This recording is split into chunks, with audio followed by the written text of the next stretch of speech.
Søren Kierkegaard was a Danish philosopher who lived in the 1800s.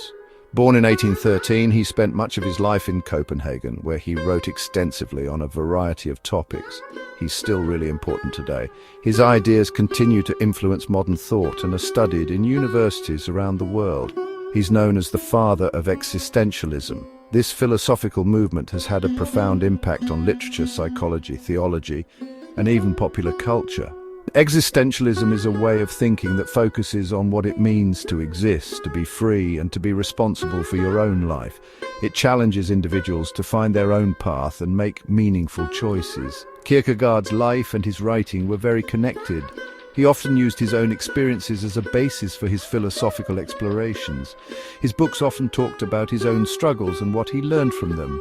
He wrote about his personal battles with faith, love, and despair. He thought a lot about big questions like faith, what it means to exist and what it means to be human.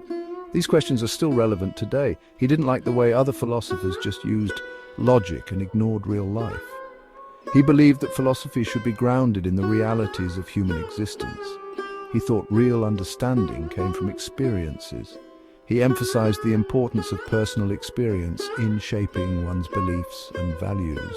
His philosophy is all about human emotions like anxiety, despair, and trying to find meaning in a world that doesn't always make sense. He explored how these emotions can lead to personal growth. His ideas are still important today because they help us think about how to live a real and true life in a world that can be confusing and overwhelming. They offer guidance on how to navigate the complexities of modern life. He encourages us to be brave and accept that life is full of contradictions. By embracing these contradictions, we can find deeper meaning and purpose in our lives. To understand Kierkegaard, we need to look at his life. It was a mix of good things and really sad things. He was born into a rich family in Copenhagen in 1813, but his childhood wasn't very happy. His father was very strict and religious, and Kierkegaard felt a lot of guilt. His father's past, which may have included saying things against God and losing his first wife, had a big impact on the family. A really important event in Kierkegaard's life was when he got engaged to Regine Olsen in 1840. Sadly, he broke it off. He felt that his own sadness and struggles meant he couldn't be a good husband. This was a very painful decision, but it changed his life and his writing. The heartbreak he felt showed up in his books. It helped him understand love, loss, and the choices we make. His personal struggles weren't just part of his story. They were the inspiration for his philosophy. Kierkegaard had this idea about three ways of living: the aesthetic, the ethical, and the religious. These three stages represent different approaches to life, each with its own set of values and priorities. These aren't strict rules, but more like different approaches to life and its challenges. They offer a framework for understanding how people make choices and find meaning. The aesthetic life is all about pleasure, enjoying your senses, and getting what you want right now. It's about living in the moment and seeking out experiences that bring immediate joy and satisfaction. Someone living this way just wants excitement and new things. They're constantly on the lookout for the next thrill, the next adventure, the next source of pleasure. They're controlled by their feelings and desires. Their decisions are driven by what feels good in the moment, often without considering long-term consequences. Think of Don Juan, the famous lover. He's a good example of this, always chasing pleasure. His life is a series of fleeting moments, each one focused on immediate gratification. The ethical life is about doing what's right, following rules, and being responsible. It's about living according to a set of principles and striving to be a good person. Someone living this way tries to be a good person and have a purpose. They seek to contribute to society and make a positive impact on the world around them. They understand why rules and society are important. They see the value in structure and order, and they work to uphold these systems. But this way of living can become boring if you just follow rules without thinking. It can feel restrictive and monotonous, lacking the spontaneity and excitement of the aesthetic life.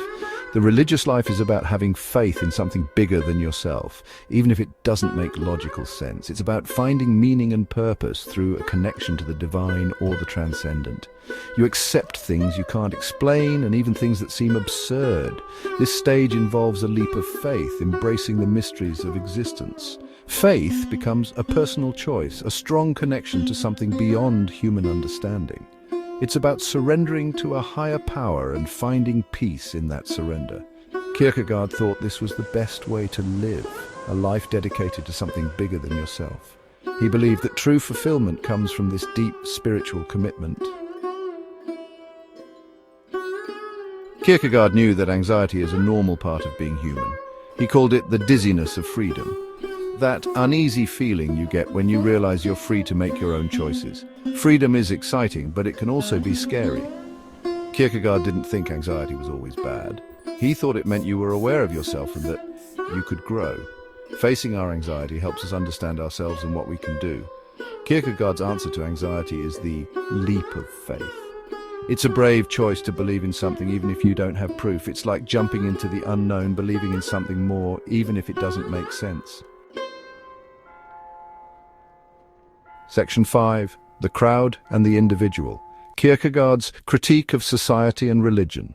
Kierkegaard didn't like how people in Denmark in the 1800s just followed the rules without thinking. He thought that following the crowd stopped people from being themselves. He saw it as a type of laziness, like people didn't want to think about the hard questions of life. He also didn't like the way the church worked back then.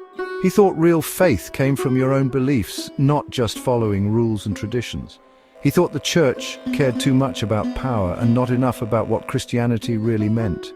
What Kierkegaard said about society and religion is still true today.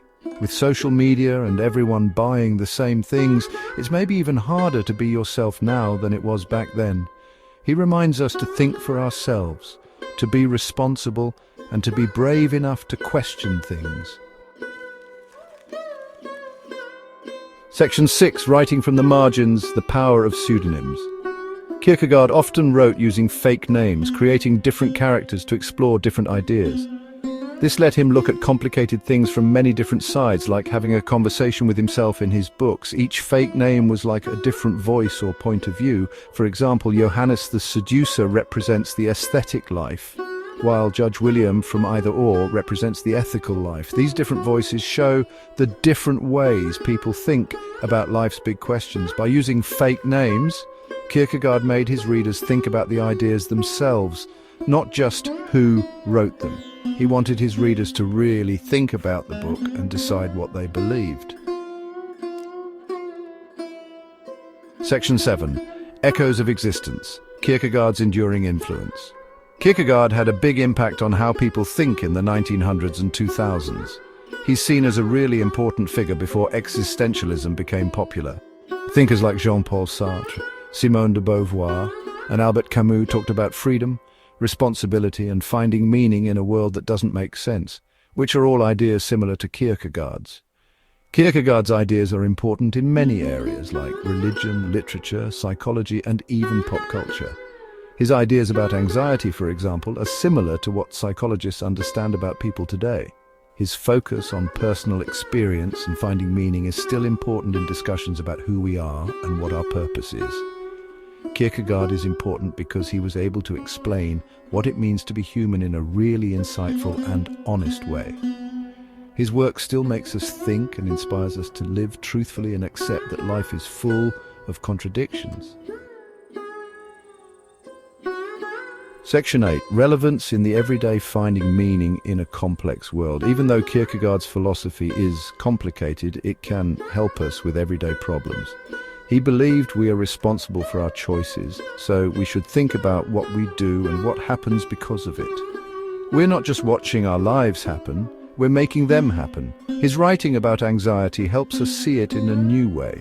Instead of being afraid of anxiety, we can see it as a message telling us to look at our lives and make choices that are good for us. Anxiety can help us grow and learn about ourselves. Even though fewer people are religious today, Kierkegaard's ideas about faith are still helpful. He reminds us that faith isn't about blindly following rules, but about making a personal commitment to something, even if we don't know what will happen. This idea of faith isn't just about religion, but about anything that takes courage, belief, and accepting uncertainty. Section 9. A legacy of questions embracing the paradox of existence. Søren Kierkegaard didn't give us simple answers. He didn't create a simple philosophy or tell us how to solve all of life's problems.